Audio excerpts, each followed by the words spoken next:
Jueves 18 de julio. Tenía 2 cosas que decirle a Avellaneda, pero solo estuvimos 1 hora en el departamento y únicamente le hablé de Jaime.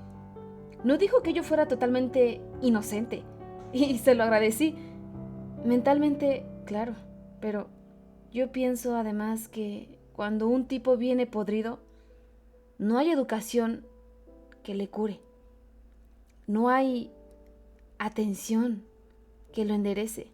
Claro, que yo pude hacer más por él, pero eso es tan cierto, tan cierto, que no puedo sentirme inocente. Además, ¿qué es lo que quiero? ¿Qué es lo que yo preferiría? ¿Que él no fuera marica? ¿O simplemente sentirme y yo libre de toda culpa? Qué egoístas somos, Dios mío. Qué egoísta soy. Aún el sentirme al día con la conciencia es una especie de egoísmo, de apego a la comodidad, de confort del espíritu. A Jaime no lo vi. Viernes 19 de julio. Tampoco lo vi hoy. Pero sé que Blanca le dijo que yo quería hablar con él. Esteban es bastante violento. Mejor que no se entere. ¿O ya lo sabrá? Sábado 20 de julio. Blanca me trajo el sobre. Y la carta dice así: Viejo, sé que quieres hablar conmigo y de antemano conozco el tema. Me vas a predicar moral y hay 2 razones por las que no puedo aceptar tu predica. La primera, que yo no tengo nada que reprocharme. La segunda, que tú también tienes tu vida clandestina. Te he visto con la chiquilina, esa que te ha enredado, y creo que estarás de acuerdo en que no es la mejor forma de guardar el debido respeto a la memoria de mamá. Pero allá tú, con tu puritanismo unilateral. Como a mí no me gusta lo que haces y a ti no te gusta lo que yo hago, lo mejor es desaparecer. Y entonces desaparezco. Tienes el campo libre. Yo ya soy mayor de edad y no te preocupes.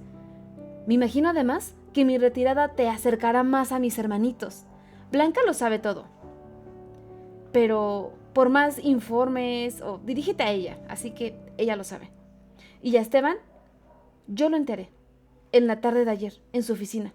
Para tu tranquilidad, debo confesarte que reaccionó como todo un machito y me dejó un ojo negro. El que aún tengo abierto me alcanza para ver el futuro y dirigir la última mirada de mi simpatía a mi familia, tan pulcra y tan formal. Así que, saludos a Jaime. Le alcancé el papel a Blanca. Lo leyó detenidamente y dijo: Ya se llevó sus cosas esta mañana. Estaba pálida cuando agregó: ¿Y lo de la mujer, eso es cierto? Es y no es, le dije. Es cierto que mantengo un vínculo con una mujer, una muchacha casi. Vivo con ella. No es cierto. En cambio, que ello signifique una ofensa a tu madre, claro que no. Me parece que tengo derecho a querer a alguien y bueno, esta muchacha la quiero y no me he casado con ella solo porque no estoy seguro de que sea lo más conveniente. Tal vez esta última frase estaba de más, no lo sé bien, pero ella tenía los labios apretados. Creo que vacilaba entre cierto atavismo y filial. Y tal vez un sentido muy simple del humano, pero ¿ella es buena?, preguntó ansiosa. Sí, es buena, le dije. Respiro aliviada. Aún me tiene confianza. También yo respiré aliviado al sentirme capaz de provocar esa confianza. Entonces obedecí a la repentina inspiración. ¿Es mucho pedirte que tú la conozcas? Yo misma te lo iba a pedir. Eso dijo. No hice comentarios, pero el agradecimiento estaba en mi garganta. Domingo 21 de julio. Quizá al principio, cuando lo nuestro empezó, lo hubiera preferido, pero ahora creo que no. fueron sus palabras. Lo anoto antes que nada, porque tengo miedo de olvidarlo. Esa fue su respuesta, porque esta vez le hablé con toda franqueza del tema del matrimonio que fue discutido hasta agotarlo. Antes de que viniéramos aquí, a el apartamento, yo me di cuenta de que te resultaba penoso pronunciar esa palabra. Y un día la dijiste en el zaguán de mi casa. Y por haberla dicho tienes toda mi gratitud. Sirvió para que yo me decidiera a creer en ti y en tu cariño. Pero no podía aceptarla, porque hubiera sido una base falsa para este presente, que en ese entonces era un futuro. Y de aceptarla, hubiera tenido que aceptar también que tú te doblegaras y que te obligaras a una decisión para la que no estabas maduro aún. Así que me doblegué yo, en cambio, pero, como es lógico, puedo estar más segura de mis reacciones que de las tuyas. Yo sabía que, aún doblegándome, no te guardaría rencor. Si te forzaba a doblegarte, en cambio, no sabía si tú me guardarías un poco de rencor. Y ahora todo pasó. Ya caí. Hay algo atávico en la mujer que la lleva a defender la virginidad y a exigirse las máximas garantías para rodear su pérdida. Después, cuando una ya cayó, entonces se da cuenta de que todo era un mito, una vieja leyenda para cazar maridos. Por eso te digo que ahora no estoy segura de que el matrimonio sea nuestra mejor solución. Lo importante es que estemos unidos por algo, y ese algo existe, ¿verdad que sí? Ahora bien, ¿no crees, no te parece más poderoso, más fuerte, más lindo que lo que nos una sea eso que verdaderamente existe y no un simple trámite? El discurso ritual de un juez apurado y panzón. Además, están tus hijos. Yo no quiero parecer como queriendo disputar tu vida con la imagen de tu mujer. No quiero que ellos sientan celos en representación de su madre y finalmente está tu miedo al tiempo, a que te vuelvas viejo y yo mira a otra parte. No seas tan mimoso. Lo que más me gusta de ti es algo que no habrá tiempo capaz de quitártelo. Más que sus verdades, eran mis deseos los que ella enunciaba tan calmosamente. Y por otra parte, qué agradable es de oír. Lunes 22 de julio. Preparé cuidadosamente el encuentro, pero Avellaneda no sabía nada. Estábamos en la confitería. Muy pocas veces salimos juntos. Ella siempre está nerviosa y cree que nos va a ver alguien de la oficina. Yo le digo que tarde o temprano eso claramente tiene que ocurrir. Tampoco nos vamos a pasar la vida encerrados en el apartamento. Por sobre el pocillo, ella vio mi mirada.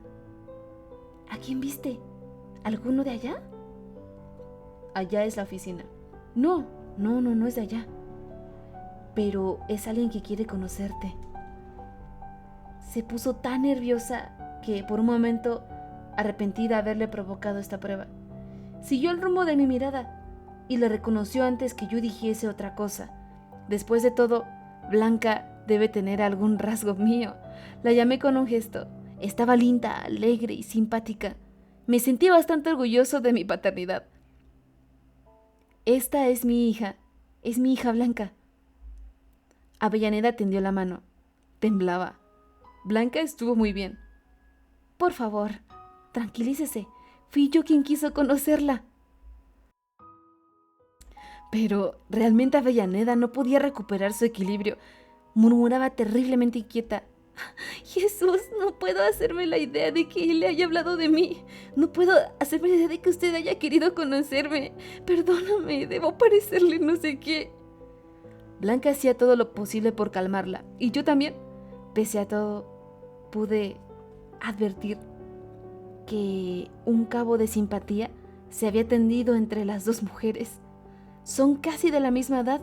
De a poco, Avellaneda se fue tranquilizando. Y así, y todo, derramó alguna lagrimita. A los 10 minutos ya hablaban como dos personas civilizadas y normales, y yo las dejaba. Era un placer nuevo tenerlas a las dos junto a mí, a las dos mujeres que quiero más. Cuando nos separamos, caminamos unas cuadras bajo la llovizna y antes de tomar el ómnibus, después, ya en casa, Blanca me dio un abrazo, uno de esos abrazos que ella no derrochaba y que por eso mismo son los más memorables. Con su mejilla junto a la mía me dijo: me gusta de veras.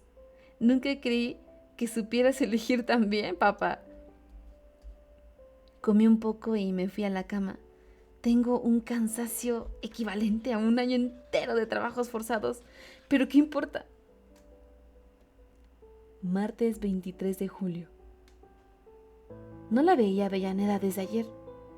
Cuando nos dejó Blanca y a mí, hoy, temprano, en la oficina, se acercó a mi mesa con 2 biblioratos para hacerme una consulta.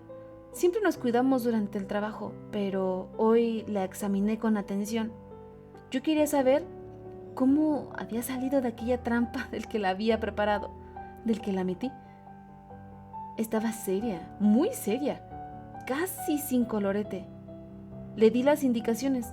Estábamos rodeados de gente, así que no podíamos decirnos nada. Pero ella, cuando se retiró, aprovechó para dejarme 2 talonarios y un pedacito de papel con un solo garabato. Gracias. Viernes 26 de julio. 8 de la mañana. Estoy desayunando en el Tupi. Uno de mis mayores placeres. Sentarme junto a cualquiera de las ventanas que mirara hacia la plaza. Llueve. Mejor todavía. He aprendido a querer ese monstruoso folclórico que es el Palacio Salvo. Por algo figura en todas las postales para los turistas. Es casi una representación del carácter nacional. Guarango, soso, recorgado, simpático. Es tan pero tan feo que lo ponen a uno de buen humor. Me gusta el Tupi, a esta hora, claro, bien temprano, cuando todavía no lo han invadido las maricas y solo hay uno que otro viejo aislado, leyendo El Día o El Debate. Con increíble fruición. La mayoría son jubilados que no han podido apearse de sus madrugones. ¿Seguiré yo viniendo al Tupi cuando me jubile? ¿No podré acostumbrarme a disfrutar de la cama hasta las 11? ¿Como un hijo de director cualquiera? La verdadera diversión de las clases sociales habría que hacerla teniendo en cuenta la hora en la que cada uno se tira de la cama. Se acerca Biancamano, el mozo eficientemente cándido y risueño. Por 5ª vez le pido un cortado chico, con medias lunas, y él me trae un café largo, con trayetas. Es tanta su buena voluntad que me doy por vencido. Mientras yo echo los cuadrados de azúcar en el pocillo, él me habla del tiempo y del trabajo. Esta lluvia le molesta a la gente, pero yo digo, ¿estamos en invierno o qué? Yo le doy la razón, porque es evidente que estamos en invierno. Después lo llama un señor de la mesa del fondo, y bastante molesto, porque Biancamano le trajo algo que él no le había encargado. Es uno que no se da por vencido, y quizá es un mero argentino que vino a hacer su semanal negocio de dólares, o todavía no conoce las costumbres de esta casa en especial. En la segunda parte de mi festín entran los diarios. Hay días en los que compro todos. Me gusta reconocer sus constantes, el estilo y todo en las editoriales de El Debate, por ejemplo. La civilizada hipocresía de El París. El masacote informativo de El Día, apenas interrumpido por una que otra morisqueta de la robusta complexión de La Mañana. Qué diferentes y qué iguales. Entre ellos juegan una especie de truco, engañándose unos a otros y haciéndose señas, cambiando de parejas, pero todos se sirven del mismo mazo, todos se alimentan de la misma mentira. Y nosotros leemos esas mentiras y a partir de esa lectura creemos, votamos, discutimos, perdemos la memoria, nos olvidamos de esa generosidad, cretinamente de que hoy dicen lo contrario de ayer, que hoy defienden arduosamente a aquel de quien ayer dijeron pestes. Y lo peor de todo es que hoy ese mismo aquel acepta, orgulloso y ufano, a esa defensa. Por eso prefiero la espantosa franqueza del Palacio Salvo, porque siempre fue horrible. Nunca nos engañó, porque se instaló aquí, en el sitio más concurrido de la ciudad, y desde hace 30 años nos obliga a que todos, naturales y extranjeros, levantemos los ojos en homenaje a esa fealdad. Pero para mirar los diarios hay que bajar los ojos. Sábado 27 de julio. Está entusiasmada con Blanca. Nunca imaginé que fueras capaz de tener una hija tan encantadora. Me lo dice más o menos cada media hora. Esta frase y la de Blanca no hablan muy amablemente de mí, de la confianza retroactiva que ellas depositan en mis respectivas capacidades de generar y de escoger. Pero estoy muy contento y Avellaneda también. Soy garabateado de ese gracias del martes pasado. Tuvo después un amplio desarrollo. Confesar haber pasado un mal momento cuando se enfrentó a mi hija. Pensó que Blanca venía a hacerle una cena con todos los reproches que imaginaba inexplicables, que ella se creía punto de merecer. Pero pensó que el choque iba a ser tan violento, tan grave, tan demoledor, que lo nuestro no iba a sobrevivir. Y solo entonces se dio cuenta cabal de que eso nuestro realmente importaba en su vida, que quizá le fuera insoportable acabar ahora con esa situación que apenas tiene patente de provisoria. No querrás creerlo, pero todo eso pasó por mi cabeza mientras tu hija se acercaba por frente de las mesas. Por eso la actitud amistosa de Blanca fue para ella un regalo inesperado. Decime, ¿podré ser su amiga? Es ahora su pregunta esperada y pone una cara tan deliciosa, tal vez la misma con que hace 20 años había preguntado a sus padres sobre los Reyes Magos. Martes 30 de julio. No hay noticias de Jaime. Blanca preguntó en la oficina. Hace 10 días que no va. Con Esteban hemos llegado al tácito acuerdo de no hablar del problema. Para él ha sido un golpe también. Me preguntó cómo reaccionaría cuando se entere de la existencia de Avellaneda. Le he pedido a Blanca que no le diga nada, por ahora al menos. Tal vez yo exageré la nota, situando a mis hijos en una función de jueces. Yo he cumplido con ellos. Les he dado instrucción, cuidado y cariño. Bueno, quizá el tercer rubro he sido un poco avaro, pero es que yo no puedo ser uno de esos tipos que andan siempre con el corazón en la mano. A mí realmente me cuesta ser cariñoso, inclusive en la vida amorosa. Siempre doy menos de lo que tengo. Mi estilo de querer es ese. Un poco reticente, reservado, el máximo solo para las grandes ocasiones. Quizá haya una razón, y es que tengo la manía de los matices, de los gradaciones. De modo que si siempre estuviera expresando el máximo, ¿qué dejaría entonces para esos momentos en el que uno debe apelar al corazón en pleno? También siento un leve requemor frente a lo cursi. A mí lo cursi me parece justamente eso, andar siempre con el corazón en la mano. Por ejemplo, al que llora todos los días, ¿qué le queda por hacer cuando le toque realmente un gran dolor? Un dolor para el cual sean necesarias las máximas defensas. Siempre puede matarse, pero eso, después de todo, no deja de ser una pobre solución.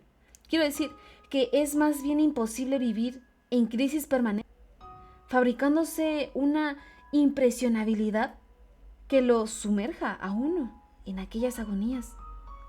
Las buenas señoras dicen, con su habitual sentido de la economía psicológica, que no van al cine a ver películas tristes porque bastante amarga es la vida. Y tienen algo de razón, bastante amarga es la vida como para que además nos pongamos mimosos o histéricos solo porque alguien se puso en nuestro camino y no nos deja proseguir nuestra excursión hacia la dicha, que a veces está al lado del desatino. Recuerdo que una vez, cuando los chicos iban al colegio, en la clase de Jaime pusieron un deber. Una de esas recurrentes composiciones sobre el clásico, el tema de la madre. Jaime tenía 9 años y volvió a casa sintiéndose profundamente desgraciado. Yo traté de hacerle entender que eso le iba a pasar muchas veces, que él había perdido a su madre y debía conformarse, que no era cosa de estar llorando por eso todos los días y que la mayor prueba de afecto era precisamente demostrar que esa ausencia le ponía en inferioridad de condiciones frente a otros y que eso no pasaba. Quizá mi lenguaje fue o era inapropiado para su edad. Lo cierto es que dejó de llorar. Me miró con una admiración estremecedora y con una firmeza pronunció estas palabras. Tú vas a ser mi madre, y si no te mato. ¿Qué quiso decir? No era tan chico como para no saber que estaba reclamando, pero quizá no era tan grande como para disimular mejor su primera agonía. La primera de esas diarias agonías en las que después concentró sus rencores, sus rebeldías y su frustración. El hecho de que sus maestras, sus compañeros, la sociedad reclamaran a su mamá, le hacía sentir por primera vez toda la fuerza de su ausencia. No sé por qué, prodigo imaginativo, me echaba a mí las culpas de esa ausencia. Quizá pensaba que si yo lo hubiese cuidado mejor, ella no habría desaparecido. Yo era el culpable, por lo tanto, debía sustituirla. Si no te mato. No me mató, claro que no, pero se vino a matar él, a anularse a él. Yo, el hombre de la familia, le había fallado. Se dedicó a negar al hombre que había en sí mismo. Qué complicada explicación para desarrollar un hecho tan escuelto, tan ordinario, tan ilevantable. Mi hijo es un marica, uno con el repugnante de Santini, el que tiene la hermana que se desnuda.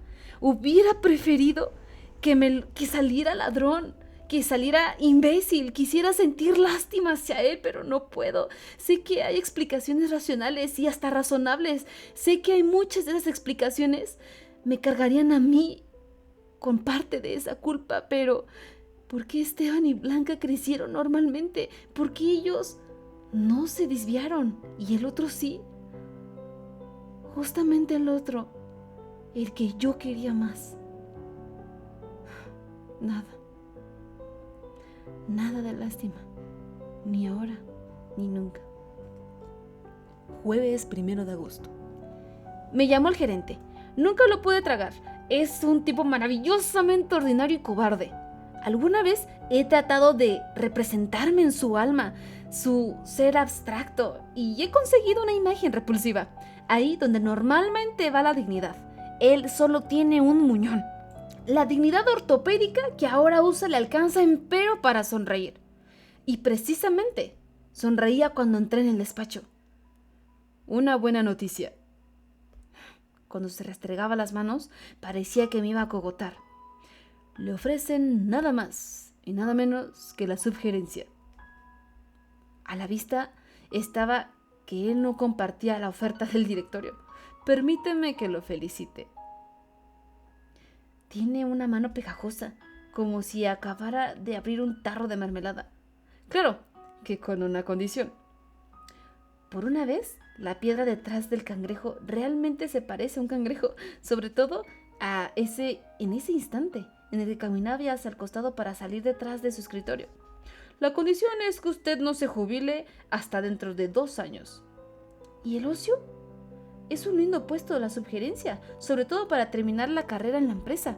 Hoy hay poco que hacer. Se atienden algunos clientes importantes, se vigila el trabajo del personal, se sustituye al gerente cuando están en ausencia.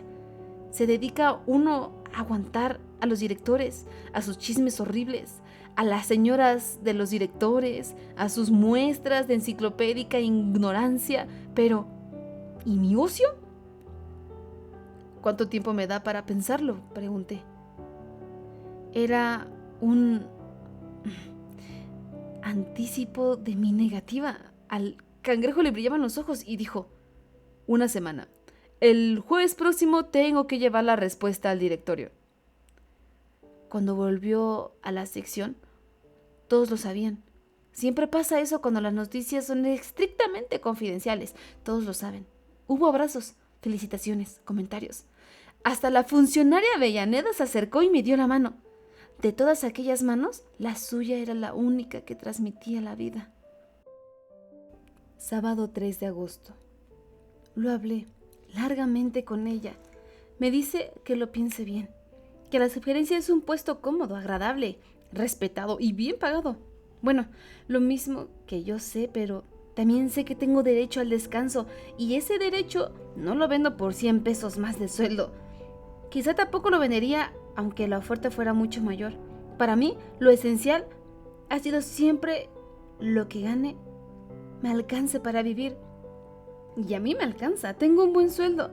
No preciso más, ni siquiera ahora, con el gasto extra del apartamento. Cuando me jubile además, creo que podré contar con una entrada levemente mayor, casi 100 pesos más, ya que los aguinaldos me han aumentado considerablemente al promedio de los últimos 5 años y además no tendré descuentos.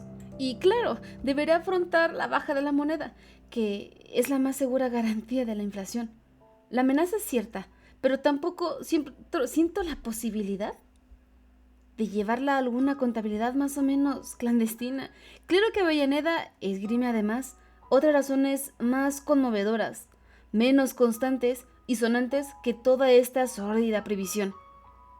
Si tú no estás ahí, la oficina va a ser insoportable. Mejor. Con eso tampoco me convence, porque tengo un proyecto. Que cuando me jubile, ella deje de trabajar. Lo mío alcanza para los dos. Además, somos módicos. Nuestras diversiones son, por razones obvias, rigurosamente domésticas. Alguna vez el cine o algún restaurante. O quizá alguna confitería. Algún domingo cuando hace frío, pero hay sol, ir a caminar por la orilla, a respirar mejor. Compramos algún libro, algún disco. Pero más que cualquier otra cosa, nos entretiene mucho hablar de nosotros, referirnos toda a esa zona de nuestras vidas que está antes de lo nuestro. Me refiero a que no hay diversión, no hay espectáculo que pueda sustituir lo que disfrutamos en ese ejercicio de la sinceridad, de la franqueza. Ya vamos adquiriendo un mayor entretenimiento, porque también hay que habituarse a esa sinceridad. Con todos estos años en el que Aníbal estuvo en el extranjero, con tantos problemas de comunicación en mis relaciones con mis hijos, con el pudor defensivo que siempre resguardo mi vida privada de la malicia oficinesca, con mis solo higiénicas aproximaciones a mujeres siempre nuevas, nunca repetidas, es evidente que me había ido desacostumbrando a la sinceridad. Incluso es probable que solo en forma esporádica la practicara conmigo mismo. Digo, esto porque alguna vez en estos diálogos francos con Avellaneda me he encontrado pronunciando palabras que me parecían más sinceras aún que mis propios pensamientos. ¡Wow! ¿Eso es posible? Domingo 4 de agosto. Esta mañana abrí un cajón del armario chico y se desparramaron por el suelo una cantidad improvista de fotos, recortes, cartas, recibos, apuntes. Entonces vi un papel de un color indefinido. Hasta ese momento no recordaba en absoluto su existencia, pero en cuanto lo vi, reconocí la carta de Isabel. Pocas cartas nos hemos escrito Isabel y yo. En realidad, no hubo motivo porque no tuvimos largas separaciones. La carta estaba fechada en Tacuarembó, el 17 de octubre de 1935. Me sentí un poco extraño al enfrentarme a aquellos caracteres delgados, de largas y perfiladas colas, en las que era posible reconocer una persona y también a una época. Era evidente que no había sido escrita con una estilográfica, sino que con una de aquellas plumas de cucharita que no bien se les obligaba a escribir, sabían quejarse sordamente y hasta escupir alrededor gotitas casi invisibles de tinta violeta. Tengo que transcribir esa carta a esa libreta. Tengo que hacerlo, porque ella es parte de mí mismo, de mi incajable historia.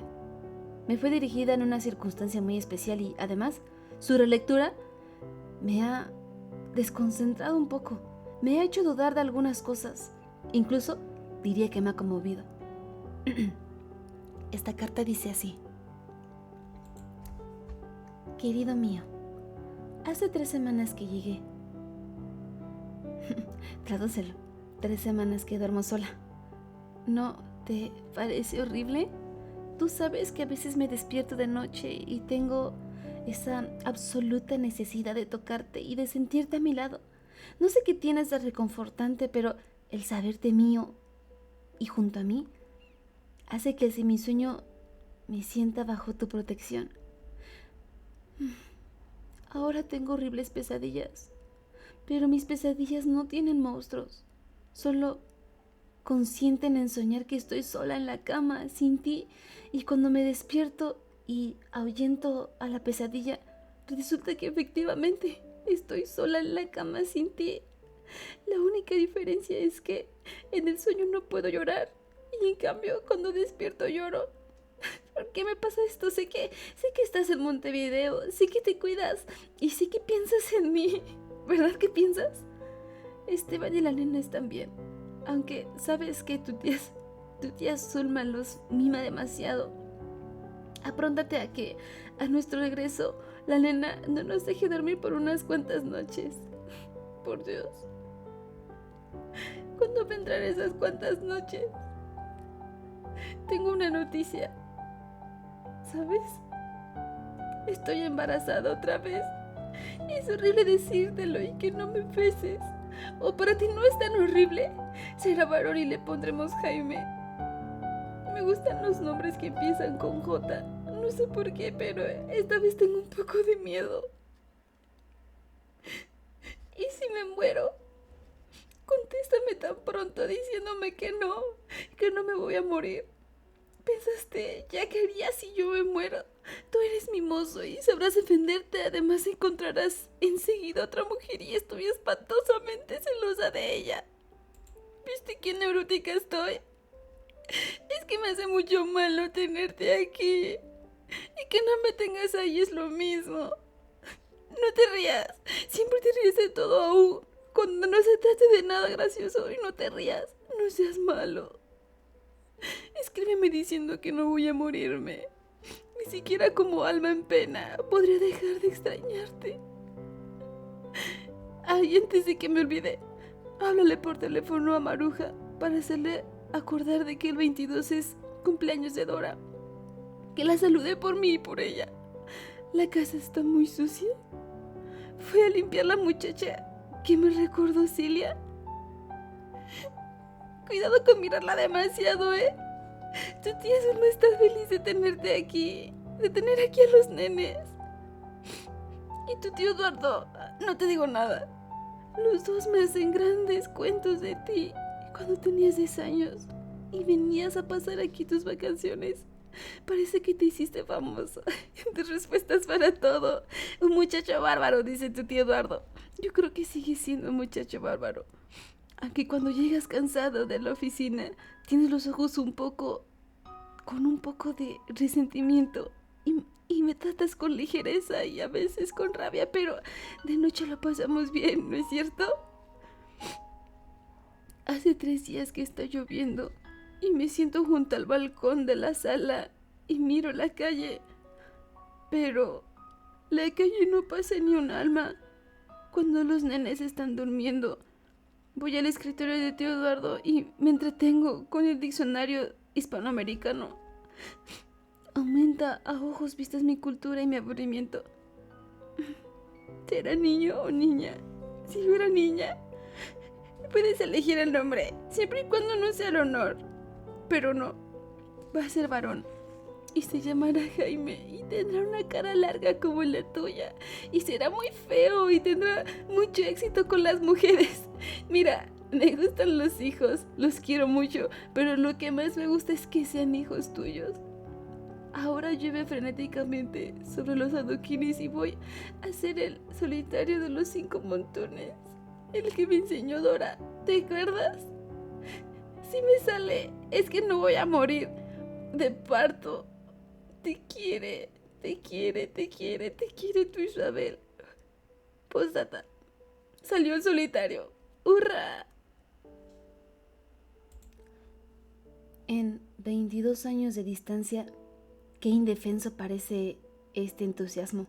Sin embargo, era legítimo, era honesto y era cierto.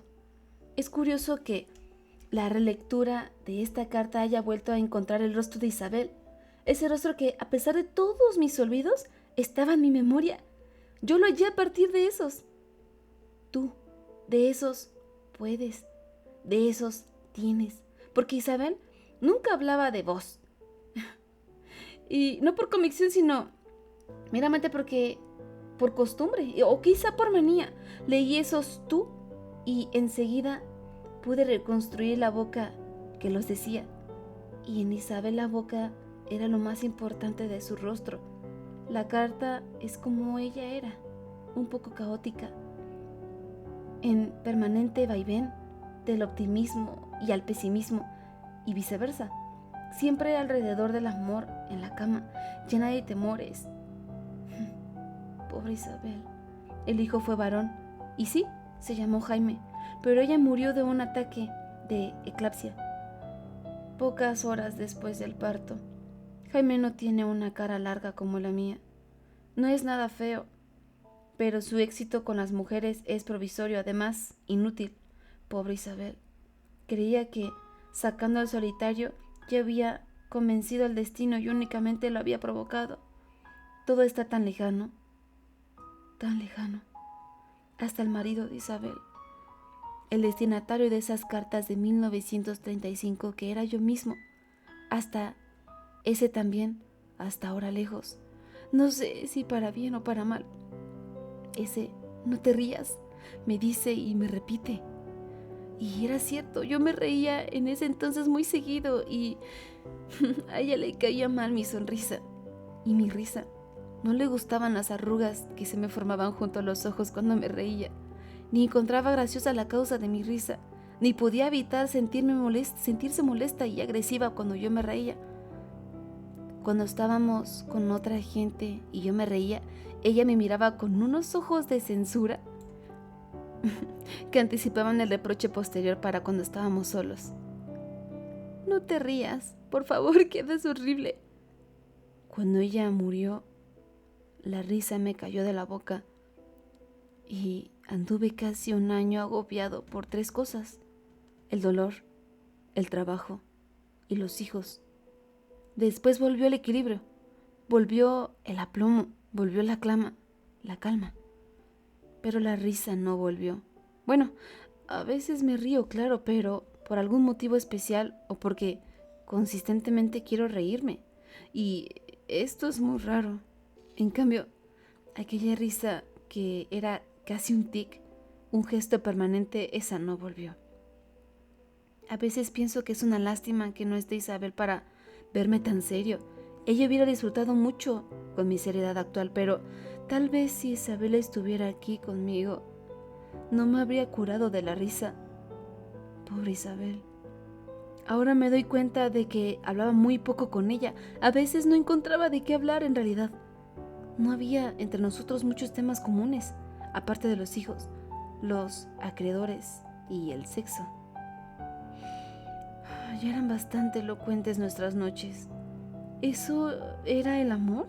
No estoy seguro. Es probable que si nuestro matrimonio no hubiera terminado a los 5 años, habíamos advertido más tarde que eso era solo un ingrediente, y quizá no mucho más tarde, pero en esos 5 años fue un ingrediente que alcanzó para mantenernos unidos y fuertemente unidos. Ahora con Avellaneda el sexo es un ingrediente menos importante y menos vital. Mucho más importantes, más vitales son nuestras conversaciones y nuestras afinidades. Pero no me encandilo, tengo bien presente que ahora tengo 49 años y cuando murió Isabel tenía 28. Es más que seguro que si ahora apareciera Isabel, la misma Isabel de 1935 que escribió su carta desde Tacuarembó, una Isabel de pelo negro, de ojos buscadores, de caderas tangibles, de piernas perfectas, es más que seguro que yo diría, qué lástima, y me iría a buscar a Avellaneda. Miércoles 7 de agosto. Otro elemento a tener en cuenta frente a la posibilidad de la subgerencia es que si en mi vida no se hubiera introducido a Avellaneda, quizá tendría derecho de vacilar. Comprendo que para algunos el ocio puede ser fatal. Sé de varios jubilados que no fueron capaces de sobrevivir a esa interrupción de la rutina, pero esa es gente que se ha ido endureciendo, anquilosando, que virtualmente ha ido dejado de pensar por su cuenta. No creo que ese fuera mi caso. Yo pienso por mi cuenta, pero aún pensando por mí mismo, podría desconfiar del ocio, siempre que el ocio fuera una simple variante de la soledad, como podría serlo en mi futuro hasta hace unos meses antes de que apareciera Avellaneda. Pero con ella instalada en mi existencia, ya no habrá soledad. Es decir, ojalá que no haya soledad. Hay que ser más modestos, mucho más modestos. No frente a los demás. ¿Eso qué importa? Hay que ser modestos cuando uno se enfrenta, cuando uno se confiesa a sí mismo, cuando uno se acerca a su última verdad, que aunque puede llegar a ser más decisiva que la voz de la conciencia, porque esta sufre de afonías, de improvistas ronqueras que a menudo le impiden ser audible. Ya sé, ahora que mi soledad era un horrible fantasma, y sé que la sola presencia de Avellaneda ha bastado para espantarla, pero sé también que no ha muerto, que estará juntando fuerzas en algún sótano, en algún arrabal de mi rutina.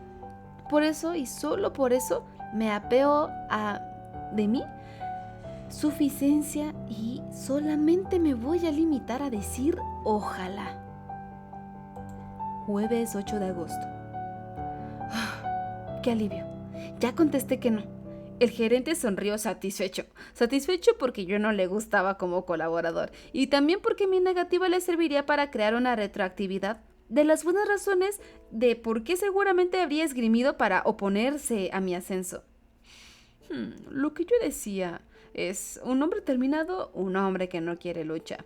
Para este cargo necesitamos un tipo activo, vital, emprendedor, no uno fatigado. Me parece ver el jueguecito grosero de este sujeto, tan egocéntrico. Pero bueno, asunto concluido. ¡Qué tranquilidad! Lunes 12 de agosto. Ayer de tarde estábamos sentados junto a la mesa. No hacíamos nada, ni siquiera hablábamos. Yo tenía apoyada mi mano sobre su cenicero. Un cenicero que no tenía cenizas. Estábamos tristes. Eso era lo que estábamos, tristes. Pero era una tristeza dulce, casi como una paz. Ella me estaba mirando y de pronto movió los labios para decirme 2 palabras. Dijo, te quiero. Entonces me di cuenta de que era la primera vez que me lo decía, y más aún, era la primera vez que se lo decía a alguien. Isabel me lo hubiera repetido 20 veces por la noche, porque para Isabel repetirlo era como otro beso, era un simple resorte de un juego amoroso. Avellaneda, en cambio, lo había dicho una sola vez, la necesaria. Quizá ya no precise decirlo más, porque no es un juego, es una esencia. Es su esencia. Entonces sentí una tremenda opresión en el pecho, una presión en la que no parecía estar afectando ningún órgano físico, pero que era casi asfixiante, insoportable, allí en el pecho, cerca de la garganta, ahí donde debe estar el alma hecha un ovillo. Hasta ahora no te lo había dicho, no porque no te quisiera, sino porque ignoraba por qué te quería y ahora lo sé. Pude respirar. Me pareció que la bocanada de aire llegaba desde mi estómago y siempre puedo respirar cuando alguien me explica las cosas. El deleite frente al misterio, el goce frente a lo inesperado son sensaciones que a veces mis módicas fuerzas no soportan. Menos más que alguien me lo explica y que ella me lo explica siempre todo. Ahora lo sé. No te quiero por tu cara, ni por tus años, ni por tus palabras, ni por tus intenciones. Te quiero porque estás hecho de buena madera. Nadie me había dedicado jamás un juicio tan conmovedor, tan sencillo, tan vivificante. Quiero creer que es cierto. Quiero creer que estoy hecho de buena madera. Quizá este momento haya sido excepcional, pero de todos modos me sentí vivir. Esa presión en el pecho significa vivir. Jueves 15 de agosto. El lunes próximo empezaré mi última licencia. Será un anticipo de El Gran Ocio Final. En otras noticias, Jaime no ha dado señales de vida. Viernes 16 de agosto. Un incidente verdaderamente incómodo. Me había encontrado a las 7:30 con Aníbal y después de echar un rato de café, tomamos el trole. A él también le sirve, aunque se baja antes. Hablamos de mujeres, de matrimonio, de fidelidad, etc. Todo en términos muy amplios y generales. Yo en voz muy baja porque siempre he recelado el oído viajero de la gente. Pero Aníbal, aun cuando quiere secretear, lo hace con un soplido que inunda el ambiente. No sé a qué caso en concreto nos referíamos. De pie, junto a él, en el pasillo, iba una vieja de cara cruda y un sombrero redondo. Yo me di cuenta de que estaba pendiente de las palabras de Aníbal, pero como lo que estaba diciendo era muy edificante, muy moral, sin atenuantes, no me preocupé demasiado. Sin embargo, cuando Aníbal bajó y la vieja pasó a ocupar su asiento junto a mí, lo primero que me dijo fue: no le hagas caso a ese tipo. Ese tipo es diabólico.